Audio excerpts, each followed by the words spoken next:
హైదరాబాద్లో ఒక దారుణ ఘటన వెలుగు చూసింది. ఒక మహిళను పెట్రోల్ పోసి తగలబెట్టాడు మహేష్ అనే వ్యక్తి. ఇప్పుడు నేను చెప్తున్న వార్త కొంచెం కఠినంగా ఉండొచ్చు, జాగ్రత్తలు తీసుకోవాలని ఆర్టీవీ మీకు సూచిస్తుంది. Viewers description is highly advised.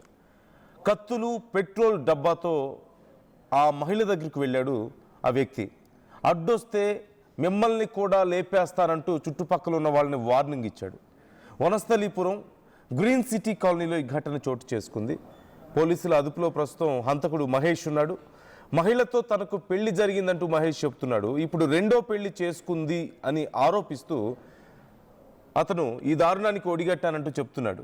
మరింత లోతుగా దర్యాప్తు చేస్తున్నారు పోలీసులు. ఘటనా స్థలానికి ఇప్పటికే క్లూస్ టీం కూడా చేరుకుంది. అక్కడికి వెళ్ళి అతనితో పాటు కత్తులు, పెట్రోల్ తీసుకొచ్చాడట. వేరే ఇంకెవరైనా అడ్డొస్తే మీ సంగతి తేలుస్తానంటూ మిగతా వాళ్ళని బెదిరించాడు. మిమ్మల్ని లేపేస్తానన్నాడు. ఆ మహిళ మీద పెట్రోల్ పోసి నిప్పంటించాడు. అయితే తమిద్దరికి ఇప్పటికే పెళ్లి జరిగిందంటూ ఆ వ్యక్తి చెప్తున్నట్లుగా తెలుస్తోంది. ఘటనా స్థలంలో పోలీసులు ఇప్పటికే క్లూస్ టీం వెళ్ళారు.